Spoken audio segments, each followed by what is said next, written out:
Okay, what about now? Can you guys hear me now?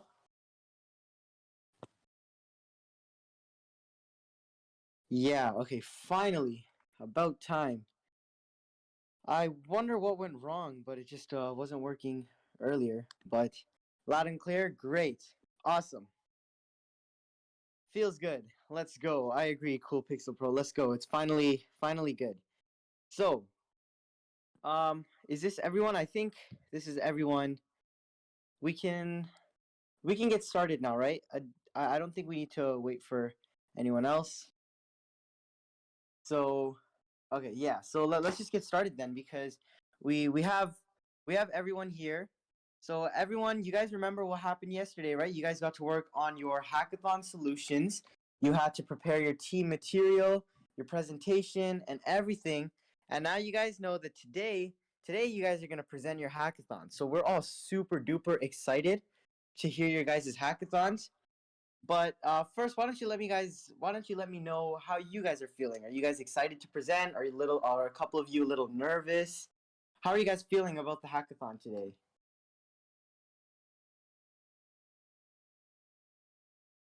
Good. I'm excited. Nervous but excited. Stressed, very nervous. Well, don't feel nervous, guys. Just breathe in, breathe out, and just start speaking. Cause it's really it's really simple. All you got to do is just convey your ideas. You guys were able to do that perfectly yesterday, so I believe you guys. Nervous but excited. Riddhi says same. So a lot of people seem to be nervous and excited. Those are our two winning feelings for today. But you know what? That's great. But before we start with the hackathon presentations, we have a speaker coming in to present today before we start our hackathon presentation. So we're gonna give you guys a little minute to breathe, give you a breather, and then we're gonna start with our hackathon presentations. So without further ado, oh, sorry. I think the speaker is actually coming at 2. So for now, we're gonna start with our hackathon presentations. So, so I believe Team 1 is going first. So Team 1, why don't you guys get prepared? Every other team, you should also be prepared though, because you will be presenting as well, sooner or later. So just want to explain to you guys how it works. So every team is going to present, whether you're only having one speaker presenting or all of you are going to split the presentation and all of you speak. You guys should have that all figured out. And you guys will obviously be sharing your screen and showing us whatever work you did, whether it's a Google document that you guys prepared or a slideshow or whatever you guys did. You guys can present to us your solution using the share screen feature, and you guys can talk through it and present to us your solution. And then at the end of everyone's presentation, we're going to be having a small question period where we're just going to ask you guys a couple of questions about what we feel, how your solution works, and and just a couple of questions that we feel maybe we didn't understand or anything like that. So I did get a question, I believe. Let me just find it. If you guys have any questions, you can just unmute your mic and ask, because I did see a question earlier, but I seem to have lost it. Okay. Never mind. I can't find it. So if you guys do have any questions about how the hackathon presentations are going to start, or sorry, not start, or how they're going to go, please do let me know if you have any questions. But aside from that, it's about 109, 110. So we'll get started now. So can everyone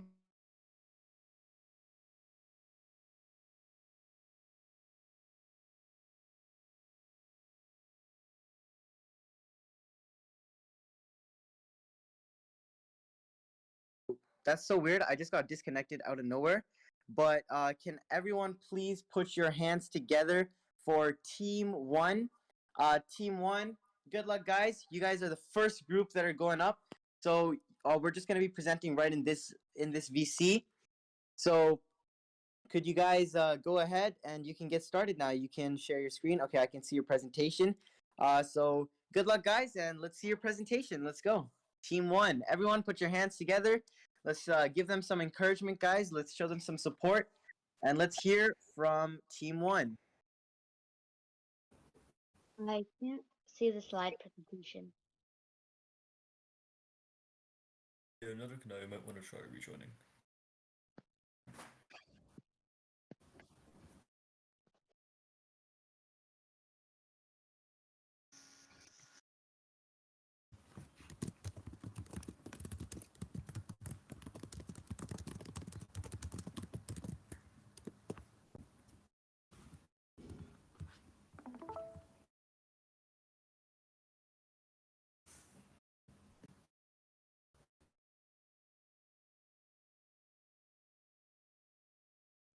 Can I start?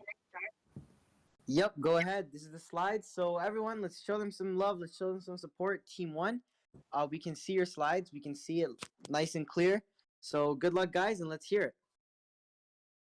Poaching, main reason for biodiversity loss, by Manaswini, Jasmine, Max, Nirupa, and Mahad. Hello everyone, I'm Manaswini, the speaker representing Team 1, Unpoached. In this presentation, I will be talking about our problem, some statistics revolving around the problem, our solution, the cost, the input, the output, and an analysis of our idea. Problem. So what is our problem? Poaching. Poaching is the act of illegal hunting, capturing, and killing of wild animals. This is done for ridiculous motives, especially for the desire of animal products such as fur, skin, bones, organs, etc. Do you see this adorable rhino on the slide? Sadly, the black rhino is constantly hunted for its majestic horns. This led it to be critically endangered, with its population decreasing by 97.6%. Statistics. Here are some statistics that show just how big of a problem poaching is. 35,000 elephants are killed each year. A rhino is poached every 22 hours. Rhino poaching increased by 9,000% in the past 3 years. Only 13 countries in the world have populations of wild tigers due to excessive poaching in the past. Solution. So our team has a plan for this. Just as how AI can identify handwritten digits and distinguish certain animals, we can train drones to identify weapons, humans, traps, and other unusual behavior. The drones will be able to send messages, and this will be connected to conservation centers. When something is considered unusual, the workers will receive an alert from the drone. They can then call the forest rangers to scare and drive the animals elsewhere. Cost.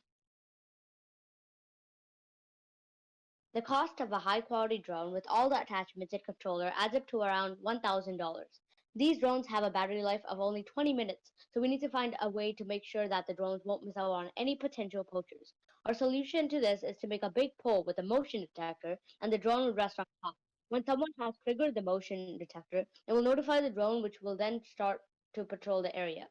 The poles would be relatively cheap, around $40, and the motion detectors would cost around $50 with 15 drones, the poles, and the motion detectors. The cost would add up to a total of around $16,500. Input and output. So you may be wondering, how do these drones work?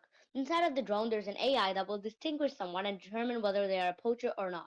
The AI achieves this by using the footage gathered by the camera, which is the input, and putting it to a neural network. The neural network works like an interview. The AI asks hundreds of questions and compares it with the past results to determine if the object identified is a poacher. Some examples of these questions are: is there a gun? Are they placing traps? And are they lingering around the animals? We use those answers and compare it with the past poachers and help it learn. For example, if 37 out of 40 people with guns were poachers, the AI can confidently say that if they have a gun, they're most likely a poacher. Conclusion. In conclusion, our solution would significantly decrease poaching cases, as poachers typically hunt at night. Instead of having people look for poachers, the cameras on the drone would be able to run nearly 24/7 and be more efficient. We believe the $16,500 spent would be worth it. If we leave poaching unsolved, it can lead to disruption in our ecosystems, further affecting humans. For example, a decrease in job opportunities. It can also have a major effect on the food chain, which leads to more problems. Thank you for listening, and we hope you liked it. Wow, that was a really, really well done presentation. The slide and all of your information and solution was awesome. So now that we're done with your presentations, we're going to open up a question period. So if any of you have questions, please do ask. Aditya, yeah, there Yeah, so I just have a couple of questions. So yeah, great idea, and I love the problem and solution. So a couple of things. You mentioned that there would be three drones in each country. Are you sure that this will be enough, like to cover the landmass of an entire country? And what if there, and obviously, poaching doesn't always happen in one area inside a country, right? Like it might happen in three or five different areas. So if you only have three drones, how are you going to accommodate for that? So these drones are mainly used in the conservation areas since a lot of the poachers usually sneak past the fences and go hunt for like, for example, like rhinos, for example. They're located in like conservation areas. A lot of the poachers like sneak past, so we'd probably have these drones around those areas to protect like the critically endangered species. So are there only three conservation areas in each country? I mean, these drones could like detect a lot of area, so it could like be one for like multiple conservations. Yeah, I guess that depends on the altitude. Okay, interesting. So just a couple of other questions. Where are you going to get the data to train this model? Like you mentioned things like, if it has a gun, video footage, if the person has a gun, video footage, etc. So how are you going to train these models? Is there a data set you had in mind, or? I mean, we can use footage that we have seen in the past, since there's a lot of like existing footage on the internet of poachers like sneaking through fences, which could also help train the AI and help it learn about like previous times that this happens. Because like we said in the video that like if the drone sees that like 37 out of 40% of the time that people who had guns were actually poachers, this can help like machine learn and help the AI understand that this is a poacher if it has a gun or not. Okay, so basically you would probably spend like a couple months to a year just collecting data and then actually deploying the program. I'm not sure how long it would take because it could probably be pretty fast, maybe a couple of months, but probably this time. Okay, cool. And just last question. So, in total, like with the $16,000 investment, how much of an impact are you looking to make on the poaching industry? Like, are you reducing it by 10%, 20%? Like, what's the benchmark? Like since these drones could cover a large area and a lot of the poachers usually like most poaching issues happen because the poachers go undetected. And these drones are highly efficient, so we should probably see percentages in the high numbers around like 70, 90%. Okay, that's ambitious. Cool. All right, makes sense. Yeah, great presentation, guys. And yeah, let's move on. I actually do have another question about it. So, you guys mentioned that the drones would be able to monitor conservation areas 24/7. How would the drones be powered 24/7? Would they need to be charged? Like, wouldn't they need to be able to stop? And in the periods where they are being charged up, do you have like backup drones? Since you only have like 3 drones per country, like, do you have any backup drones that are going to be able to kind of take over when the downtime of one drone is happening? Like, how does that work? Yeah, so we have a motion detector that will the drone will only activate if the motion detector detects something. So maybe in the downtime, like some like nature conservatists can like look around the area. Like the drones have a battery life of around 20 minutes, which isn't that long, which is why we added the motion detector system. So probably to fill in the time, like between reloads, between charging time, I'm not sure how long it takes to charge. We can look further into that to like further improve our solution, but I'm pretty sure that it's enough like people can detect enough time for them to see all the vultures in the downtime. Yeah, So, is that? Can I? Oh, sorry. oh, sorry. The drones are solar powered, so Oh, okay, okay, makes sense. That's interesting. So, couple of sorry, just have a couple of more questions based on what you just said. So, motion detectors are going to be placed around the conservation areas. I'm correct, right? Yes, you are. So, why not just equip the AI directly onto the motion sensors themselves instead of using the drones? Because if the motion detector detects the person, then if you had the camera fitted onto that itself, then wouldn't it be cheaper and more effective? That could be a better fix for our problem. Yeah. Okay, interesting. Yeah, also, Cool Pixel Pro has a question, so I'm just gonna let them take that. Can I normally unmute? Yeah, yeah, go ahead. You can unmute and say it. Okay.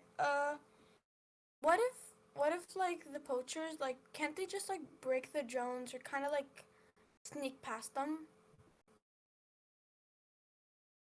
The motion detectors could detect them from like far distances, and also it like they're like located around trees, so it's gonna be hard to actually see the drones. And usually they hunt at night, so it's probably gonna be very difficult for them to actually shoot them down without being noticed first.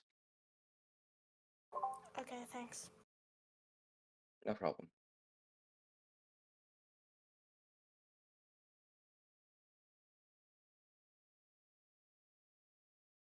Okay, that seems to be everything. I'm sorry, that seems to be everyone. Thank you so much to Group 1. Everyone, once again, let's show them some love. I think they did a great job with their solution, and it was I could clearly see a lot of hard work put into it. So let's show them some love. Thank you so much, Group 1. You guys did a great job. Now let's move on to Group 2.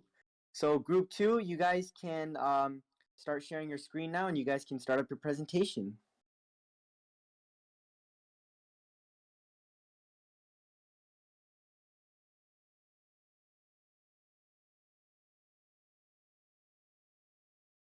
Can you see my screen? On my end, it's loading, but maybe if Aditya or someone else could confirm, maybe you guys can see it. I, for one, it's still loading on my end. Yeah, it's loading for me as well. Okay. Just give it a minute. Maybe you can just leave and join back if the problem continues, but I think if we just let it load, it should be fine.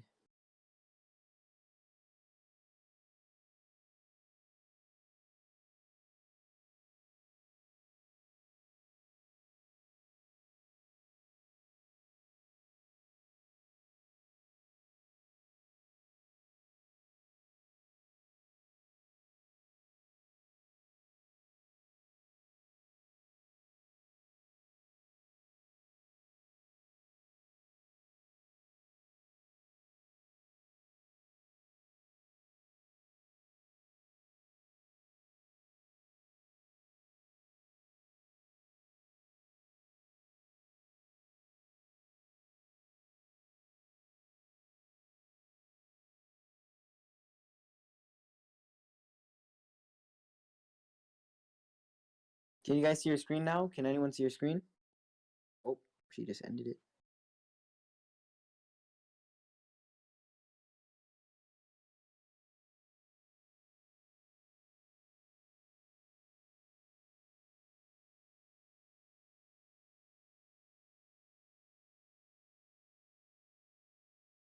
Um, Team 2, are you guys there? Yeah, another member in our group is going to present. Oh, okay, sure. Okay, so we just get them set up.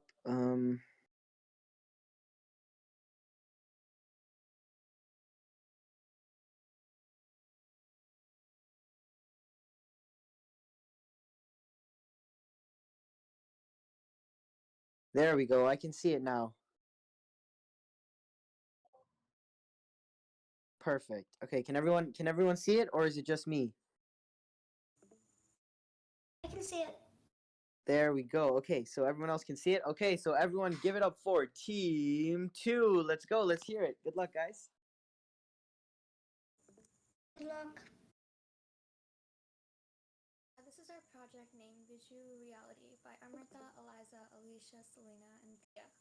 We'll introduce our problem, then the solution, the impacts, and how the AI is used. The problem we chose to solve with AI is making lives easier for the sightless people who are often forgotten by society.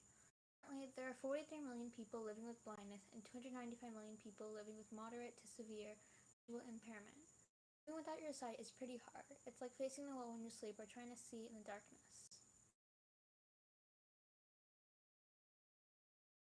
Our problem is to help the visually impaired through the use of AI and technology. Currently, blind people use walking sticks or assistants to help navigate themselves.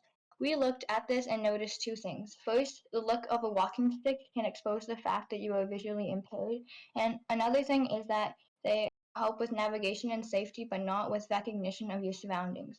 Because of this, we looked for an alternative that gives optimum safety and navigation and also makes us aware of the things around us. Assistants do not help with recognition, assistants do help with recognition, but they aren't always there for you.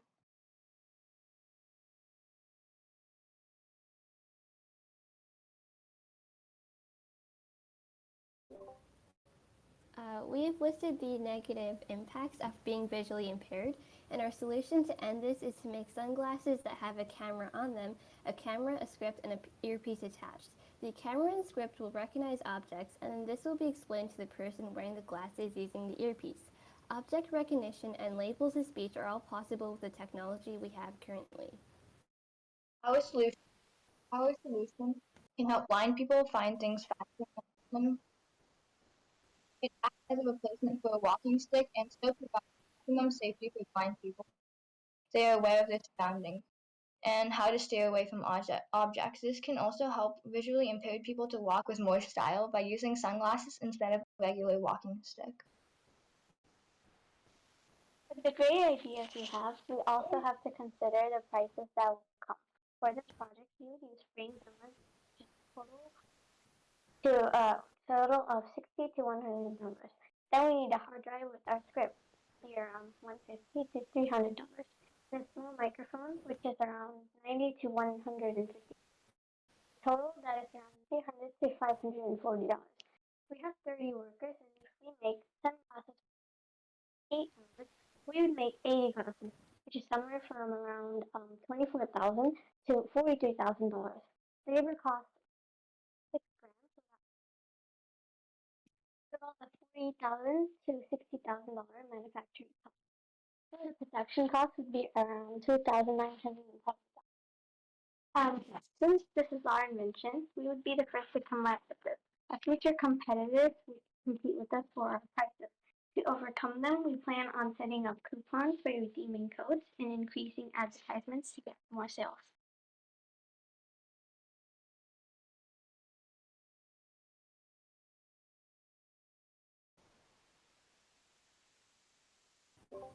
In our solution, the use of AI is prevalent in the object detection that we're using. To sense objects in the way, the camera will take pictures of the environment that is within a 10-meter proximity of the person wearing the glasses. The computer system will read these images through object detection, and this is going to work with an encoder inputting the image, running it through blocks, and then extracting features to label the objects.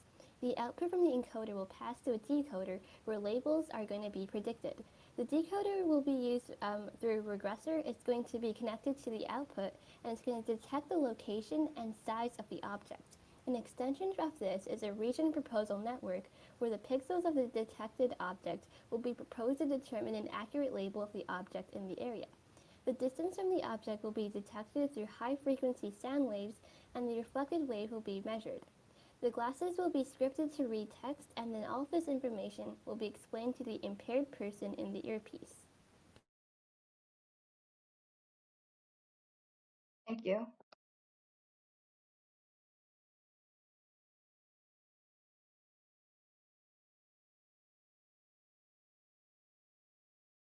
All right, good job. Yeah, I guess the floor is open for questions. Does anyone have any questions, thoughts, concerns, anything? Yeah, I have a question.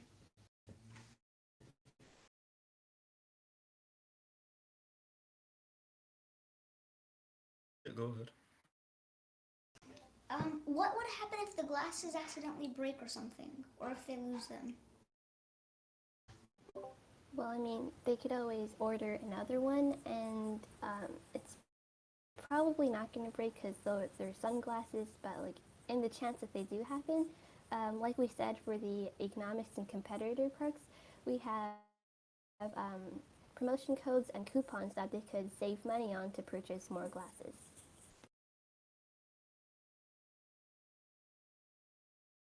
I had another question. Thank you for that question, first of all, and nice answer. Overall, your presentation, you guys did a really good job. I love your slideshow. I think it looked really good, and you guys communicated the information really well. My question for you is that, how fast are the glasses able to communicate with the people? Because, for example, let's say a blind person is trying to cross the street, and suddenly there's a car coming. Will the glasses be able to alert them fast enough for them to stop walking? Well, yeah, it's the images, like each image is just constantly being taken, and then the code's going to run through quickly, and they're going to be detected through the earpiece. So if the code is running through quickly, then obviously they'll be detected quite, yeah. Okay, thank you. Yeah. Cool. Also, Yeah, so I'm not sure oh, for sorry. you guys. Yeah, so I'm not sure for you guys on your part, but I feel like the economic applications part was a little laggy. Should we repeat that part, or? No, I think it was fine. It was loud and clear. Okay. Okay. Aditi, you had a question? So just a couple questions. Do you guys have any competitors in this space? Right now, I don't have any competitors, but there could be some in the future. Interesting. Yeah, I think last I heard there were a couple of other companies doing this as well, so you might want to check those out as well. Cool. Yeah, just a couple more questions, more from an AI standpoint. So you mentioned the frequency. So how is it going to emit the frequency? So will there be something on top of the glasses, or like where will that unit be located? Well, yeah, it's going to be on top of the glasses, like showed in the diagram that we put into the slides. There's going to be like a camera and a sensor that's like right by the nose bridge, and then right on top of that, we're going to have like a frequency like wave emitter. Yes. And how long do you expect this to last? Like the battery life of these glasses? Well, we haven't like clearly planned that out yet, but I mean they can always obviously be charged again, but we think that through the speakers would obviously probably last like around 3 hours, I think, and then they'd go back to getting charged and stuff. Cool. Sounds good.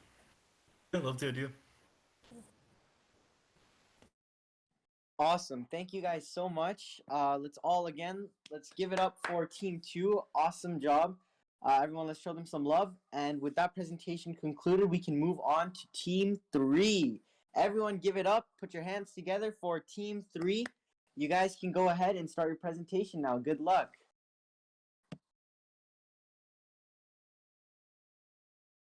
Okay, let me just share my screen.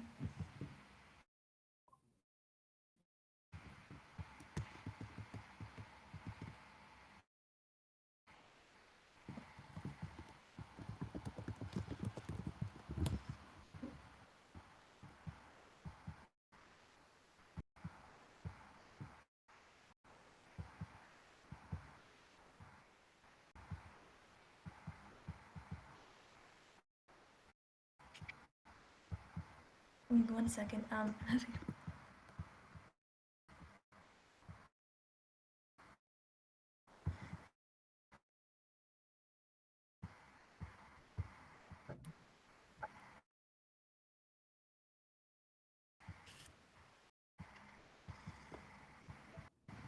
Can you see the screen? Yep, I can see it. Okay.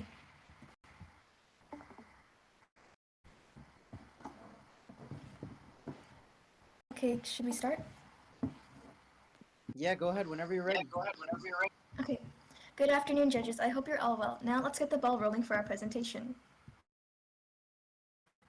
The final problem we have chosen to focus on is the issue with shortages of nurses in hospitals, especially in COVID-19, where the hospitals are overfilled and have extremely high wait times due to the fact that nurses are maxed out.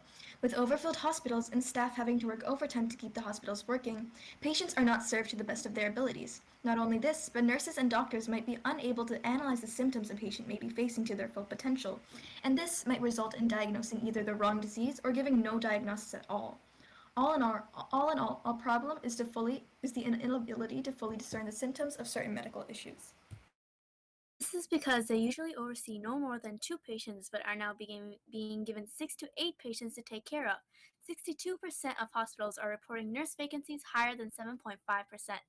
Ontario has the lowest nurse per capita ratio with 665 registered nurses for every 100,000 while the Canadian average is 814, requiring about 22,003 more nurses for Ontario to reach the average. In response to this issue, we have created a company called Bay Medics. Due to a shortage of nurses in hospitals, we have decided to create an app that assists nurses and maximizes the efficiency of the hospital. This will all be able to discern the issue a patient is facing with a simple scan. Our app can read vital signs using an external device such as cameras, and based on this can understand a patient's level of pain. When people think of issues in the world, they often think of issues such as global warming or pollution. We took a hot take on this, and we thought of the pandemic.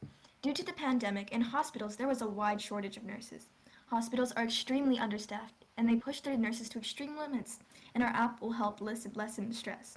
There are apps that check symptoms and provide fast diagnosis, but those apps cannot physically see the symptoms. Our app simply diagnoses patients using a scan, which goes to show the innovativeness of our idea. Our app can measure vital signs, body temperature, breathing rate, pulse, and blood oxygen saturation. It costs approximately $300 with the cost of a simple vital sign scanner, which is about $160, a thermal scanner, which is $30, and an oximeter, which is approximately $40. With this price, we can make profit and have a relatively low price at the same time, making our app economically feasible and affordable. For starters, our app would have to be programmed with basic information about the topic, and in our case, being healthcare and the duties of a nurse. For example, the app would be programmed on how to perform basic tasks such as checking vital signs and routinely taking care and reminding patients their health status, or to take their required medicine. Having an app could also reduce human or unforced errors. Now that we give context on what regular nurses do, let's move on to how our AI nurses work. Using MLP algorithms, we can program our app to predict outputs and diagnosis. How MLP programming works is if you give it some inputs, using those inputs, it can predict a suitable output. If you input symptoms of patients, the app can output a suitable diagnosis for the patient. This is only one of the few ways our app can help nurses and make their job easier. We could download this app onto any hospital computer that can be connected to a scanner that will be used to scan the symptoms of a patient.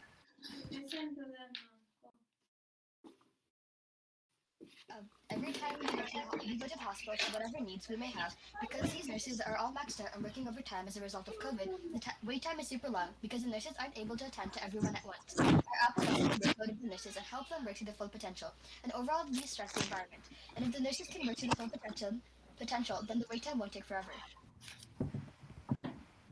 Our app is environmentally friendly since there is no pollution being spread into the atmosphere or water, as all apps are made virtually and no emissions are needed. Creating apps through a virtual platform is much more environmentally friendly than creating physical robots or AI nurses. Physical robots need to be produced in manufacturing companies emitting harmful gases. Furthermore, it is quite costly.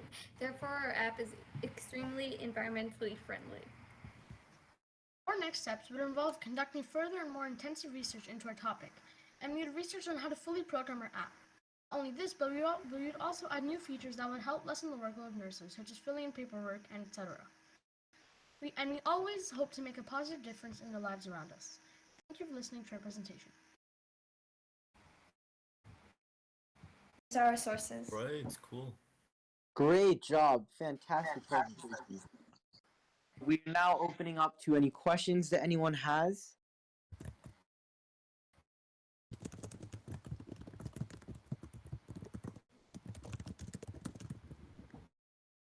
If no one else has any questions, I can.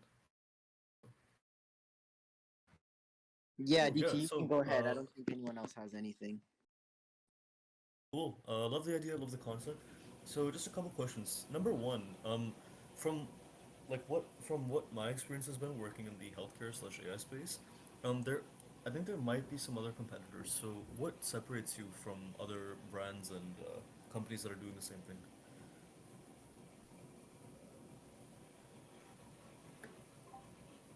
Okay, so we did a little research and we searched up like different apps that did something similar to what we did, and we saw that those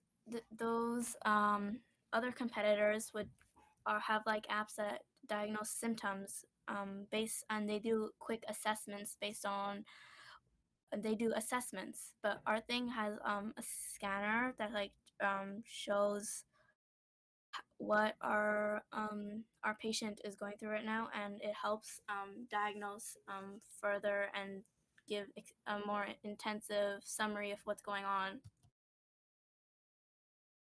So like basically, yeah, so basically our app is like more like unique because our app has a scanner, so it can like provide fast self-diagnoses just by scanning the patient. instead of, because other apps that we've researched, they just check the symptoms by like for example like a form, but our app can just scan the patient and then provide a diagnosis for them. So So what would be specific? Oh, sorry. no, you can go ahead, Aditya. Yeah, I was just gonna ask, for the MLP, what would the specific inputs and outputs be, right? Because, for example, if you're scanning the patient and you're looking that, hey, you know what, are there lungs disease, is there heart disease, etc., wouldn't requiring, wouldn't analyzing each organ require an MLP for each organ as well? Because it's one image, right, of like a lung or a heart or something. Yeah, it would. Interesting. I think that might put your development cost much higher, but that's interesting. Cool. And last question, how much do you expect to move the needle by? Like 10%, 20%? Sorry, could you repeat the question? How much do you expect to move the needle by? Like you were mentioning that there are only 665 nurses per 100,000, and the Canadian average is 814. So how much impact do you think your solution could have in terms of, replacing or ameliorating those nurses? Um, we're aiming for at least around like to cut at like minimum would be 20% at least, but we're aiming for about 50% cut to help them. Okay, interesting. Thanks. Great Yeah, idea, guys. also not replacing them, but just assisting nurses overall. Yeah, sorry, I Yeah, misspoke. right. Yeah. Like our app, it Cool. makes the workload for nurses much like easier to handle. That's what we are aiming for as well. Yeah, because it will monitor Yes, Sid, you and had a question? No, actually, my Sid, I think question you was had a answered, question. so I'm good. Everyone, give it up for Team 3. Great job on the presentation, guys. Wait, that was Team 3, right? Or was that Team 4? 3? Yeah, okay. So everyone, give it up for Team 3. I just lost track. Now let's welcome Team 4. Let's hear you guys' presentation. Good luck, guys. You guys can start sharing your screen and get started up. Everyone, let's show them some love, guys. Can you see my screen? Yeah. Yep, we can see it. Okay.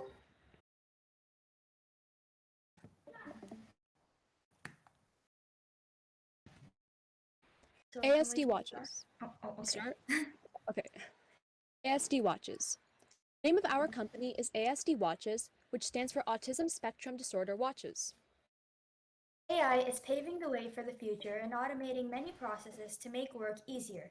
We wanted to use artificial intelligence to detect emotions among youth with autism.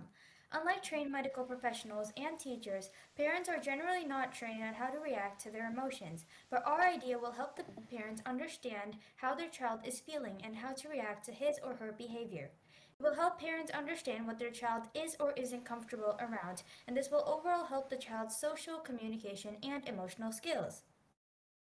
Our idea works by using a simple watch design that would easily monitor emotions through temperature, blood flow, and detect hormones as well. Body temperature varies with emotions, mainly in the brain, but also in the wrists, as that is where the watch is placed. The input of our solution would be blood flow and temperature, and the output would be the emotions and the tips. We figured that the best way to make our solution would be to create a watch-like design that is easily portable and more cost-efficient. The emotions would then be stored in an app easily accessible to parents. The parents can then receive computer-generated feedback to help their child's progress and overall growth. The way this app works is that it would detect a significant emotional change and would show bad emotions such as anger, fear, disgust, sadness, anxiety, depression, etc., and good emotions such as happiness, love or affection, pride, etc. In addition, our app would be able to be personalized, for example, according to age and gender, for more accuracy. Here is a small design we made on how our app would generally look like. The app contains charts on happiness levels at different times and pie charts and line charts to show how the child was feeling every day to track progress. One of our competitors is the company Brain Power. This is an emotionally intelligent device that has a program designed to help children with autism. The flagship product of the company is called Empower Me, which is a digital coach that teaches social and cognitive skills to people with autism through emotional recognition. Empower Me runs on smart glasses that require the child to look up and engage with their surroundings. A problem with this is that many people might not want to wear the glasses, or they might already have glasses. So we decided to make it easier by creating a watch. There are also some companies making small robots to assist the children, but most are expensive, and our watch is quite affordable. Originally, we were planning on making this a school-based program and the teacher would get information about how to teach the student. We decided to scrap this idea because it was a tad bit too complicated. So the overall cost of our idea would be approximately $200, which is a reasonable amount because some of the competitors go up to $1,000 for their solution. The basic watch body would be around $100. Add the gyroscope and the thermometer to track blood flow and wrist temperature to make it $150. Then add a transducer and communication to make it $200. The watch is made out of polyurethane rubber and it comes in a variety of different colors. It is also water resistant and very durable with a battery life of up to 7 years before it has to be recharged. We intend on making a solar powered watch in the future. In conclusion, we have developed a watch company that, with the help of AI, monitors charges in emotional stages for better learning plans in people with autism. Our idea is very impactful as it helps give parents more clarity about how their child is feeling and how to react to feel progress, growth, and overall personal development. In the future, to add to the idea, the technology could also help educators understand which learning plan best suits the child, taking into consideration their learning disability, such as autism or ADHD. The end. Thank you for listening to our presentation.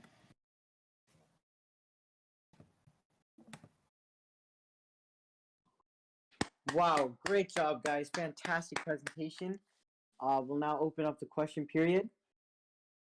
I don't really think I have any questions, but I'm really sure that Aditya must have a couple questions. So, Aditya? Yeah, so love the idea, and I like how you guys consider competitors and things like that. So the first main thing that I wanted to ask about is about the feedback part. So will the AI itself be producing the feedback, or will you guys have like a fixed system where, you know what, if the AI produces too much anxiety, then you're going to direct it to those particular resources? So all of the feedback would be pre-written by us who make the app. And this is all like in Google and it's all written by medical professionals who've worked with autistic children who know like what to do in case this happens.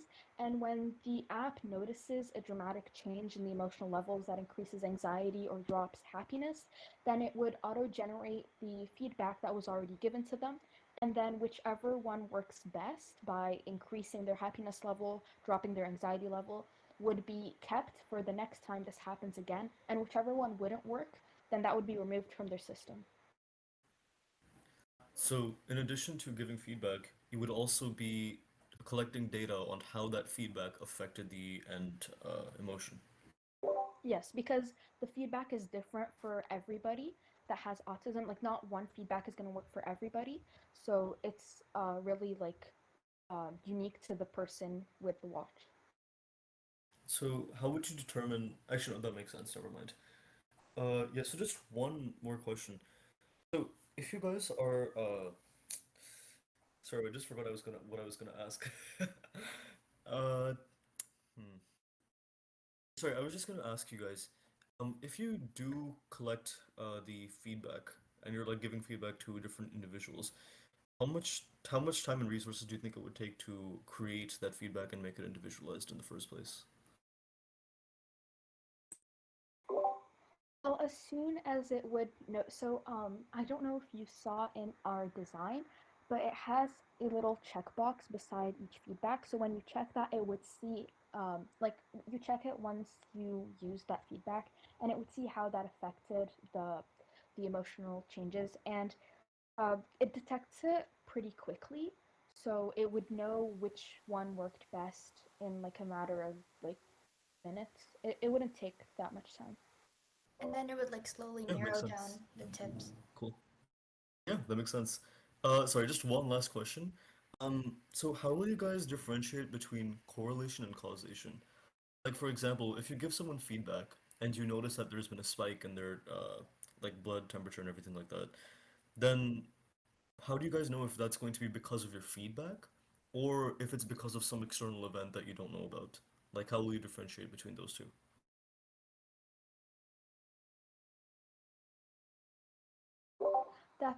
That's why there is the checkbox where they would say that they use that feedback, and most of the time it would be because of that. And it's also the parent or the caretaker's job to make sure that they are using the feedback. And if it is because of something external, then they would just not check it. They would just not check the box, and it wouldn't take it into consideration. Interesting. Cool. Yeah, great idea, guys. Love it. I had a question. Awesome job. You guys, yeah, Got a sorry. question? Can you guys repeat the part about how long your battery life is? I think the presenter 7 hours. it's 7 days. It's Seven, not yeah, a 7 new. days. Yeah. Okay, 7 days. And then you guys mentioned that you were looking into solar powered watches. How would that work?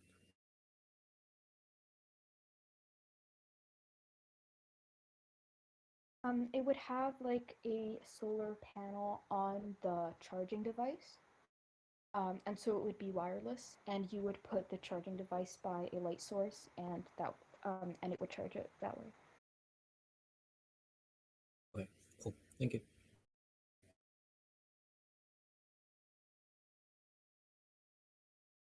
Okay, thank you so much to Team 4. That was a really great presentation. And I think with that over, we can go Team 5. Everyone give it up for Team 5. Let's see you guys present. You guys can present your screen now. And good luck to you guys.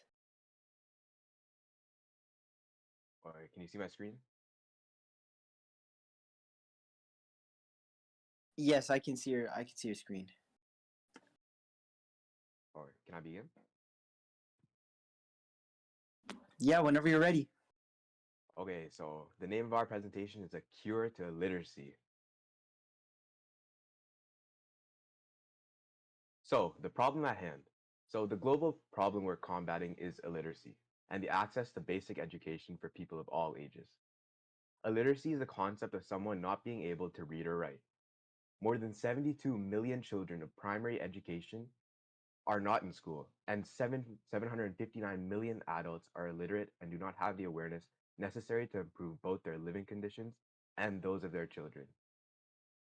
We chose this problem because of the increase in illiterate people all over the globe in the past decade, and we believe that we can help decrease this number.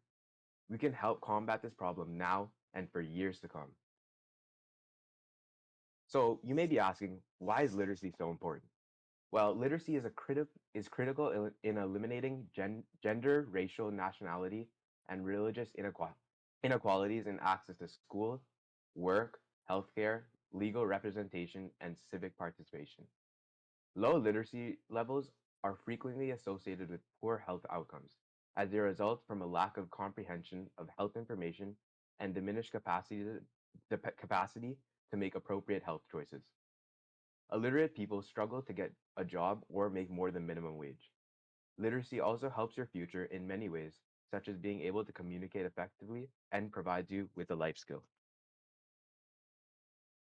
Our solution to this problem is that we are developing a website/app. The website/app will assist people in improving literacy by asking them questions and indicating whether their answers are correct or incorrect, as well as other appropriate responses to accustom to their way of learning. The solution can be expanded upon to help people learn other languages, but we're still working towards that goal. Users will first learn letters and from there read out words from text passages. From there, the AI will mark the words with that the user said correctly in green and red if said incorrectly. So our website. Our our application is a non-profit corporation dedicated to eradicate global illiteracy and helping people in certain areas to get access to basic education. We provide services to help people of all reading levels learn English and eventually become a fluent English speaker, reader, and writer. Our future ambitions include expanding the languages that are taught on our services with the help of our global volunteers and teaching our users how to read and write. We are helping instill certain skills which will prove to be a crucial life skill that may be used on a daily basis. Now for prices, a custom AI technology for speech would cost around $6,000 to $30,000. On top of that, there may be consultation fees and maintenance fees. Third parties usually cost around $0 to $40,000. To bypass this, we are looking for volunteers as we are a nonprofit organization and volunteers such as high school students and uh, people who work in high positions. An example of what a question may look like on a more advanced level with a reading passage would be this, for example. As you can see, the user reads out the passage, and the green are the words he said correctly, and the red are the words he said incorrectly. At the bottom of the page, you can also click play to listen to the passage and hear the words you said incorrectly. Plus, we are able to divide it to show the syllables said in each word. So you may be asking so there are some problems we may be encountered. So one would be funding. So for funding, we could easily promote our business as a nonprofit organization and ask for money through that way. Another problem we may have is developing AIs, which could also be solved with our volunteers. Another problem we may encounter would be accessibility for all. So we are also assuming that in some countries that are less fortunate, they may not have access to electronics. So we are obviously hoping that they may have like one computer lab in the city. But if not, our goal as a nonprofit organization is to also use our donations to donate electronics to those countries in need that need electronics. Another problem we may be encountered would be a language barrier in the beginning stages of our app, but we are working towards that to ensure that all users will be able to learn English and in the future learn any language.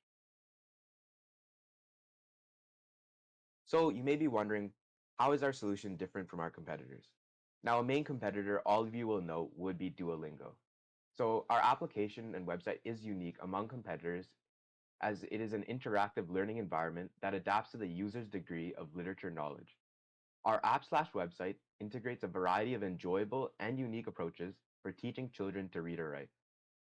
Our application/website incorporates images to assist users in comprehending words and activities. Our application/website is 100% free, and we rely on donations to operate, otherwise no money is required.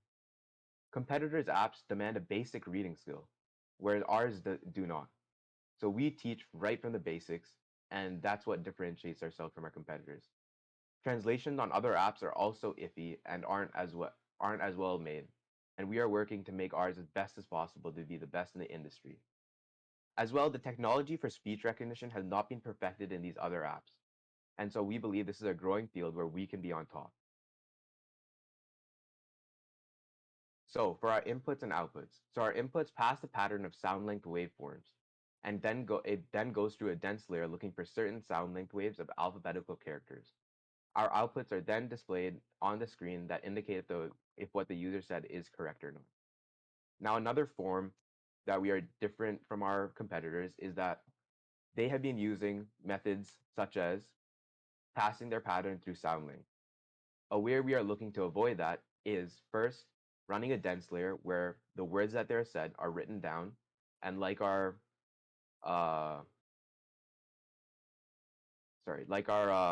we use the written thing to run through dense layers, we are then converting the written document into words which the computer can easily understand. Companies also have problems with voice-controlled AIs as sometimes it cannot recognize the emotion in voice. So as I just said, by writing down and running a dense layer through the written document, it'll be easier for the voice recognition to do that. What we're doing differently is rather than looking at the user's voice, we listen to the letters where we then run that through a dense layer, concentrating or concentrating the letters and similar to the numbers written, we will then print it out. And those letters will then go through another dense layer, converting it so the computer can understand. These are our sources. That's all, folks. Thanks for watching. That was really creative and really well done overall. Great job, guys. Before Aditya takes over and starts asking his question, I just had one question for you guys.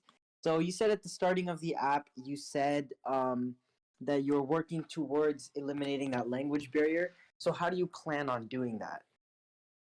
So that's why we're starting off with English. English is a pretty global language and a language that everybody wants to learn, as in many countries, it is a first or a secondary language. So we are assuming that these people are wanting to learn English. But for a language barrier, that is why we are teaching from the basics, from basic syllables, basic letters, like all the basics, which is different from our competitors, which you have to have a basic knowledge of all that. Right. Okay, that's great. So if let's say I am a non-English speaker, so I don't even understand the language, how are you planning on teaching someone like that? How are you planning on teaching them the English language if I don't understand the English language, I speak a totally different language? So we'll use their language as a reference, which also comes in handy with the global volunteers, as they can like provide a reference of like their language. And what's also different is that we use images to also really like get our message across and show like the correlation between the languages. Okay, that's perfect. And one last question I had before I'll pass it on to Aditya is so you said earlier you wanted to avoid passing it through SoundLink. So what is the problem with doing that? So a problem that many other businesses had with that, such as Duolingo, Google Translate, like those kind of things, is that it sometimes has an iffy sense with emotions. So by avoiding that, we're trying to make a dense layer where it can copy down as many letters as it can, and then from there, it like will put the letters together and go through another dense layer, which will then show up on the screen if it is correct or not. Oh, awesome, awesome. Okay, so with that, that's the end of my questions. So if anyone else has questions, Aditya, you can take over now. And after this short question period, we are going to be taking a pause on our hackathon presentations, and we're going to go over and listen to a speaker presentation that will be held on a Google Meet. So just keep your guys' eyes peeled. We'll send the link right after the question period, and you guys can join that. And we'll listen to an awesome speaker presentation, and then we'll continue with our hackathon presentations. All right, so just to kick things off, I just had, I think, 3 or 4 main questions and a couple of smaller ones that I'll ask later outside of the call. So the first main question is more of a logistics question. So you mentioned that you're going to be like training speaking abilities, right? But Yeah. also that you're going to be teaching vowels and things like that. So aside from, won't the AI only help with the speaking part of learning a new language, and all of the other things will be solely like how will you make the other material? Like for example, Duolingo has both listening, reading, writing, everything, right?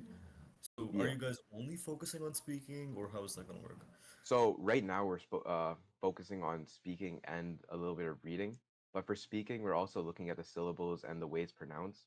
So we will like have like quite a bit of time doing research, making our AI understand the like syllables, the noises. Like a problem, like one of the problem we may obviously encounter is the fact of like silent letters. So that's something we're really working towards. Definitely. Okay, so the next couple of questions are just about the AI in general. So Okay. you mentioned that it would be harder to interpret the words because of emotion. But why Correct. exactly would it be necessary to interpret emotion, right? Because if the word itself is the same, irrespective of the emotion you say with it, the waveform should be the same, but with different frequencies. So So when if I was, we, oh, sorry. no problem. Oh, sorry, you can finish your question. Sorry. I was just saying that if you have like a waveform and if it's a different emotion, then won't that just like the waveform itself should still be roughly the same, right? Irrespective of the emotion needed. And then if you're learning a new language and you're speaking a word, why would the emotion really be important in that context? So obviously in any code there could always be user error, and one of the main things I got from researching wavelength sounds is that we don't know like what like like the voice will be from the person, how they'll pronounce words, like stutters, all this kind of stuff. Obviously, we don't know what kind of emotion they're facing. Maybe like they're like stressed, maybe they're like this, talking faster. So all these things from my research, what I've seen, has affected the way that it translates words, and it's most likely translated it incorrectly.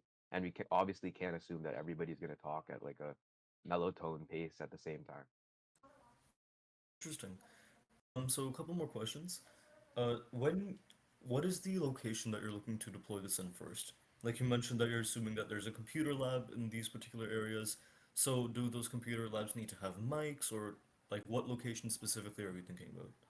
So we're originally starting off with like a demographic age group of teaching like young children. So obviously we're gonna have like this installed in schools and stuff. But our global mission, and which is why we're like a nonprofit organization and trying to donate like electronics to the less fortunate, is to get like global populations that have low literacy levels increase. So for example, two main locations that have been increasing and that we're gonna be looking towards is Nepal, which has I think one of the fastest growing literacy rates at this point right now. So we're trying to get that at a standard of a country like Canada or the United States like that. That makes sense. Have you considered at all how social norms might play a part in this? Like I know that in some countries, for example, being literate is even looked down upon by certain individuals. So like, how are you planning to deal with that? Sorry, being literate? Yeah. Specifically in certain developing countries, right? So See, I personally, from what I've seen, is that from the research we found, is that literacy is the key to at least any goal. So even if it's looked upon down, it provides kids or even adults with a skill they can use, and which differentiates themselves from the other people maybe in their village or town, and it gives them an opportunity and I guess an express way to maybe get out of any hardship or like problems they may be facing, if it's poverty, if it's like if they don't understand anything like healthcare, like all that stuff. yeah, makes sense. Sorry, just one last question, and then I think we can all move on to the speaker. How are you going to deal with electricity? Because in a lot of places that even have computer labs and things like that, electricity is variable, right? Like for example, some places in I guess like Southeast Asia, even though they do have like high digital literacy, the electricity is so on and off that it's difficult to actually learn anything. So how are you guys planning to deal with that? Yeah, so we're also assuming that like when we are donating, we're not only donating like a tablet, we'll be donating chargers and stuff and like all that. But for like those kind of places, we are like kind of like trying to work around having like I guess our end goal would be having like labs and stuff that provide like Wi-Fi, electricity, and all that, because we understand that some of these places don't really have that necessarily. So to develop those kind of places in those kind of countries. Oh, sounds good. Yeah, love the idea and thoughts.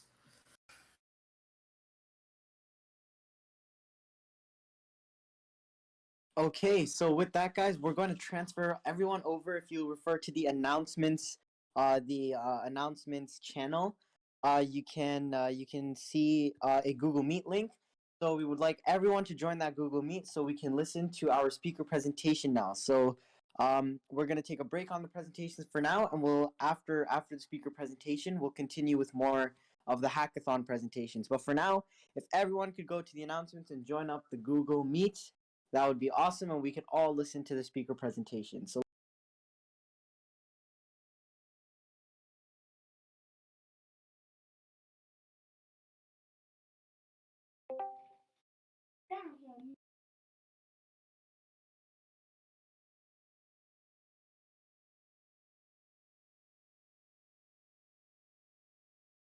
So how are we feeling after that presentation? Did you guys like it? You guys enjoyed it? Wait, oops. My mic should be on. Can you guys hear me? Hello? Yeah. Okay. For a second, I thought my mic wasn't working again.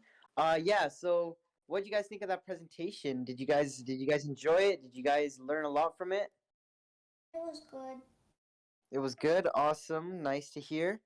So we're gonna wait until Andrew and everyone is set up for the presentations. So we will be starting shortly. So Team 6, I believe you guys are up next.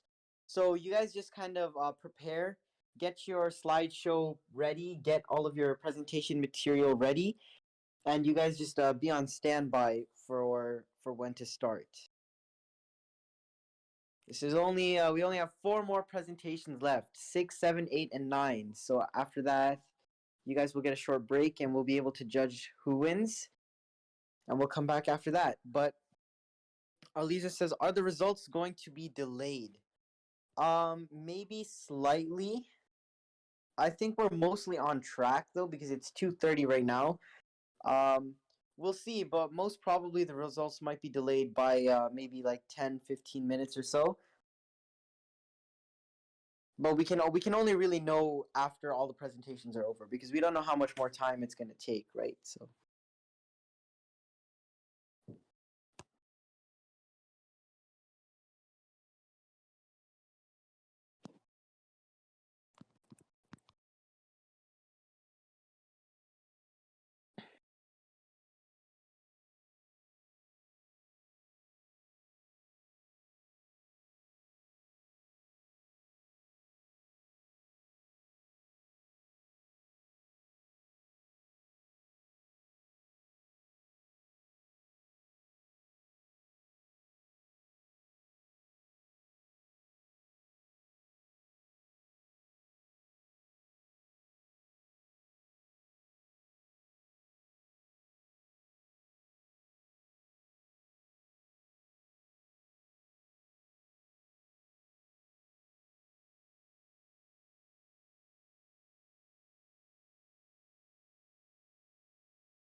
okay, ladies and gentlemen, Andrew is officially set up, so we can start up. So everyone, please give a warm welcome to Team 6. Team 6, if you guys could share your screen and get started with your presentation. Good luck, guys, and let's hear it for Team 6, everyone. Let's hear it.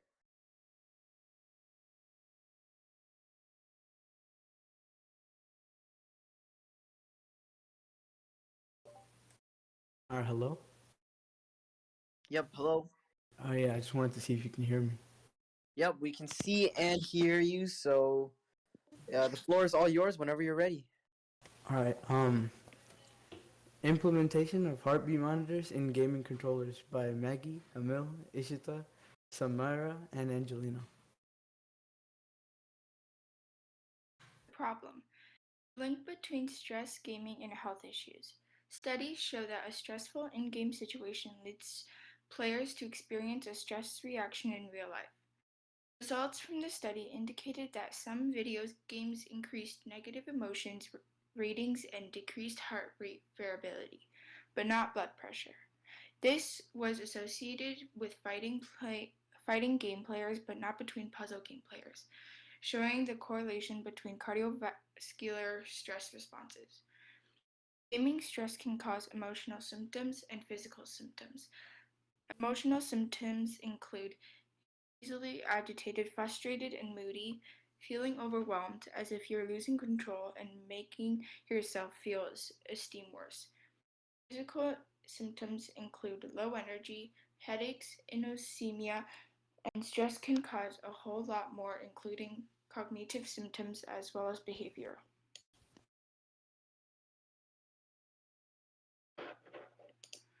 Our team developed a gaming controller that has a number of features that will advise you whether to play a game, because stress can result in many unpleasant health issues. This gaming controller helps limit problems that can result from gaming, like stress, efficiently. The controller includes many cool features, like having a heartbeat monitor inbuilt that will tell you when your heart beats fast for long periods, and then the controller will stop for at least 15 minutes or possibly longer. This situation is definitely attainable, especially for gaming controllers and VR headsets. Our software will team up with other companies like PlayStation, where it is accessible to many more people, because it's a well known brand. Knowing that we would have more consumers, more revenue, and be derived through PlayStation as well. PlayStation would also have a huge cut. Few impacts on our solution include it would help other people that want to enjoy the game do so when playing live so you don't hear others stressing and rage quitting. Knowing that it will control your heart rate and pulse, some people would get more accurate results because if they have a high blood pressure, you would have more experience at first, but then later on, the people who don't have diseases would progressively get better at measuring their heart rate and pulse too. Other than these impacts, there are still plenty more impacts that can help stress, like it would calm you down so you can go to sleep. You would be able to control your weight, get sick less often, and if you do get sick, get better soon, and have less muscle tension and be in a better mood to have fun with your family and friends. Alright, so economic implications. The production cost for the controller alone will be $18. The heart rate monitor will cost $30, which will be inbuilt inside the controller. The product will be sold at $260, which is affordable as our competitors' controllers sell at $323. Since PlayStation is likely to take 70% of the selling price, we will make a profit of $30 per sold controller. So how does AI work into this? So the AI software used for this controller is the Expert System AI. And basically, the Expert System AI means that the computer system mimics the decision-making abilities of a human. So when the user is playing the game, using the heart rate monitor, AI is able to see the heart rate of the user and is able to make decisions almost like a doctor, and it can tell the user if their heart rate is abnormally high. The input for this AI will be the initial resting heart rate of the user, and the output will be what the AI gives, and the AI would either tell the user that their heart rate is fine while playing the game, or it will tell the user that their heart rate has increased and that they need to pause the game or maybe even see a doctor if their heart rate is too high. Yeah, so that's how the AI comes into the controller.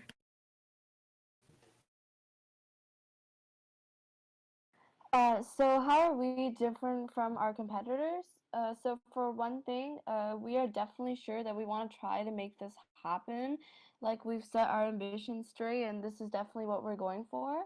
While we've observed that our competitors are maybe a bit reluctant, or they might not want to listen to the new patent.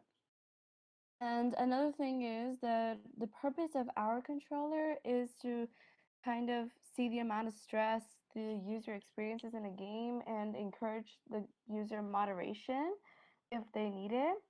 And because we understand that stress can lead to bad things, and our competitors might use this kind of system to just see how you're feeling, and it could be used to just modify the game experiences through the sensors that would track your heart rate and sweat secretion. Conclusion. So in conclusion, our product will help the user be more aware about their stress levels and heart rate, and also give recommendations to the user on when they should relax and let their heart rate get back to normal. And since elevated heart rate also leads to higher blood pressure, our controller will also be helpful in that way, because higher blood pressure increases the risk of heart rate and heart attack and strokes, as well as heart failure. Our product will also be at a reasonable and affordable price as well, and bring moderation and awareness into the user's life. Thank you for listening and have a great winter break.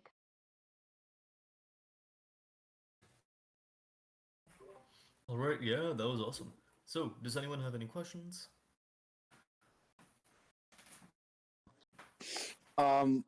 I don't, but I'm sure you do, so please take the floor, Aditya. It's all yours. Yeah, sure. So, a couple of questions. Do you have any statistics on how relevant this problem is? Like, do 25% of gamers experience stress while playing video games? Like, what's the number at? Well, the thing is, so as per a study, the heart rate has been shown to increase when users play video games, especially first person shooter games, because as you know, there's a lot of, maybe not stress, but there's a lot of action involved in those games. There's no direct study that shows that stress is directly correlated with playing video games. In some cases, video games might help stress. But when your heart rate does go up, and especially if you're playing for numerous hours at a time, that can be unhealthy and it can cause physical damage to your body when your heart rate is so high.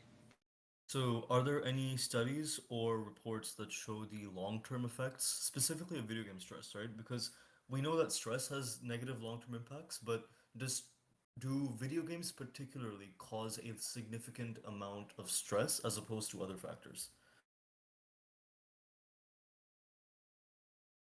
I would say that if you were to compare the stress that comes from video games and the stress that comes from other factors of life, um, the other factors of life would probably give you more stress.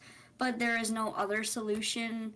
Like there are a lot of solutions for outside stress. For example, talking about your feelings and those kind of stuff. But there really is no solutions for stress on video games.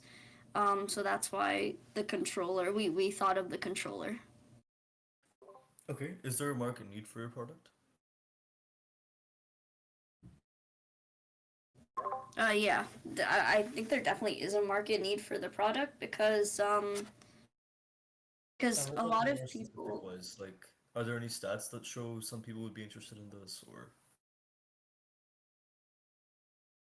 I think one gaming company actually ran a study where they were reviewing their gaming controllers, and I think a few people actually talked about it. I can't name the study off my top of my head. Some members of my group may be able to, but some people actually mentioned how it would be really cool if they could track their heart rate to see what's actually happening with their bodies when they game. Interesting. What are some other ways that this solution could be implemented? Because you mentioned how it tracks stress and anything. So do you think that this solution would be maybe more helpful in other industries, or like, what are your thoughts on that?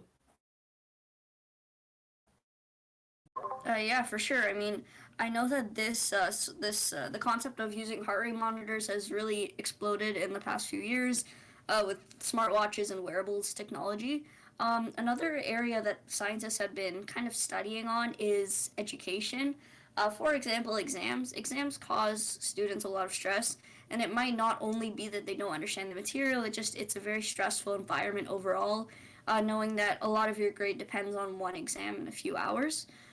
So I know that there have been studies with tracking heart rate and how exams and environments can be modified to reduce stress.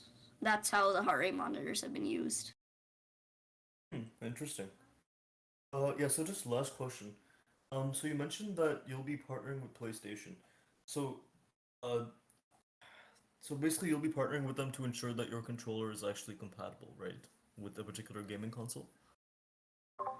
Yes, yeah, that's the goal. And also, PlayStation has obviously probably the biggest cut in the gaming industry. It's the most famous, it's the most popular. So if we can partner with them, it will be much easier to get our controllers out in the market and have people buy them. So has PlayStation endorsed such products before, or are they likely to endorse such products? Like, why specifically PlayStation as opposed to other brands? Um, PlayStation 5, like before it released, there was an idea of having a heartbeat sensor inside it and like a sweat thingy. Interesting. So, would it be more likely for PlayStation to maybe just add that technology inside their own controllers instead of, I guess, outsourcing it to someone else? Like, do you guys have a unique selling proposition, something that's unique, or?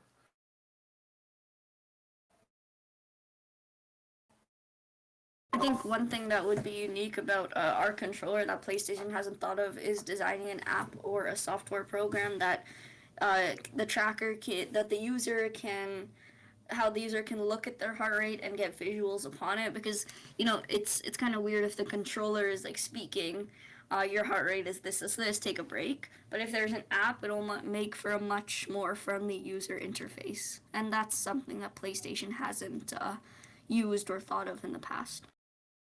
Interesting. Yeah, cool solution. I think we can move on now, yeah.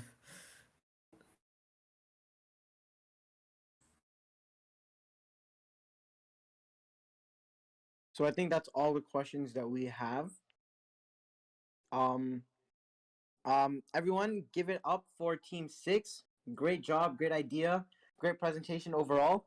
Let's move on to the next team. So Team 7. Everyone, give it up for Team 7, who will be presenting now. You guys can share your screen and prepare for your presentation. We can see your screen now. So whenever you guys are ready, you can start your presentation.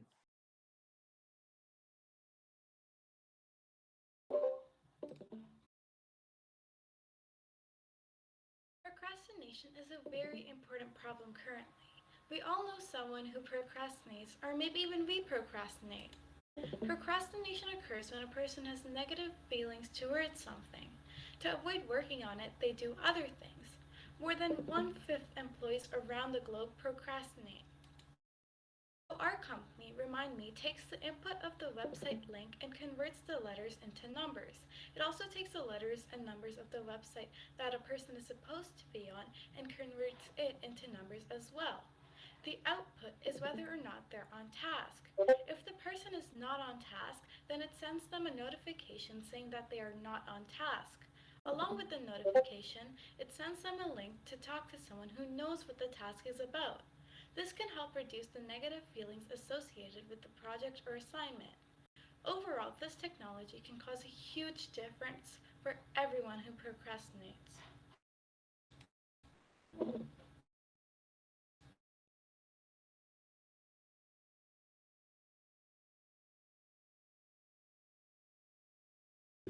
Thank you guys so much for that.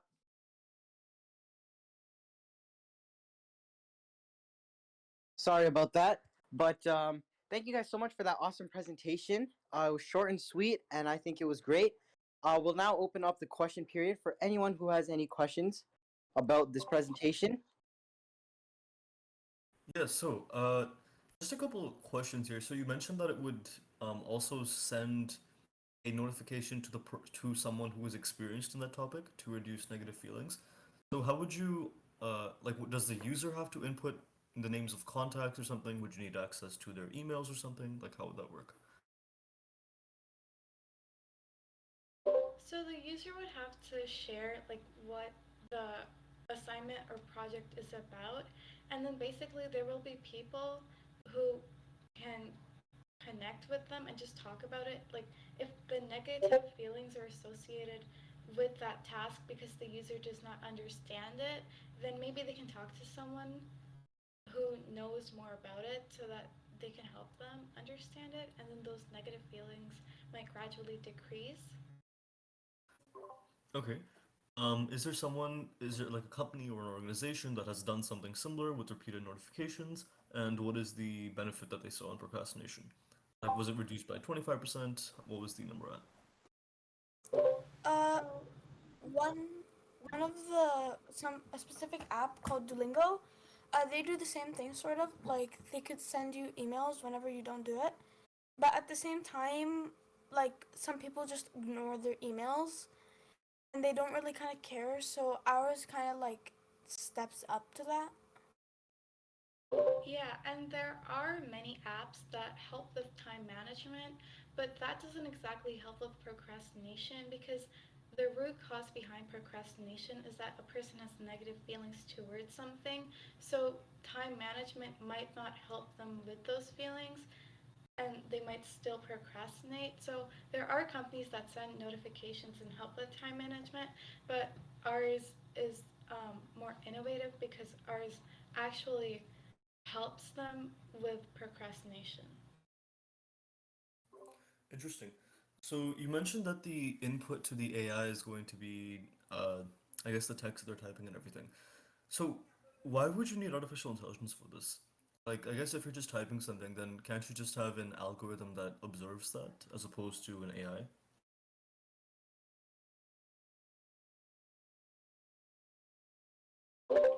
So like we would need AI for this because like the input would be the website. So um, the AI might directly connect with their tasks and assignments on the websites. So the user would not have to manually type something.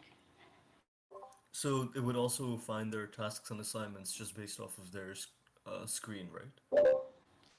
Yeah, so like for example in Google Classroom, you can see tasks and assignments. So this is mainly for students, but if someone else were to use this, then they might have to enter it manually. But the reason that this would be more effective is because it can then see what they're working on constantly, like an extension, and then it can see whether they're on task. Okay, that makes sense. Does sending repeated notifications though, does that actually have any impact on procrastination? Because as you were mentioning, the root cause is negative feelings about a task, right? So even if you get someone else to do it, if that individual fails at getting them to, uh, I guess like have less negative feelings, then wouldn't that be an internal thing as opposed to something that can be convinced? In that case, I guess that it might not help depending on the person. It might vary, but like I guess negative feelings could come from fear or anxiety about something. So if they had someone to talk to about that and maybe help them, it might not be as much. But yeah, it would vary person to person, which is why the app might not help everyone. Yep, makes sense. Cool. I'll hand it over back to Siddhant. Yep, thank you so much, Aditya and Team 6. I want to say, wait, was that Team 6 or 7? That was Team 7. My God, I'm so sorry. Thank you so much to Team 7 for that amazing presentation. Good idea, good presentation. I wish you guys a good luck in the judging process. And the next team I would like to invite is Team 8. So everyone put your hands together for Team 8 who will now be presenting. You guys can share your screen and get set up. The floor is all yours. Oh, I've just received news that there is no Team 8 or Team 9. So that was the last team presentation. So if that was it, then everyone put your hands together. Thank you guys so much. Everyone did a really great job, and this is going to be super hard to pick a winner. You guys did amazing, and I want you guys to all pat yourselves on the back. Congratulations.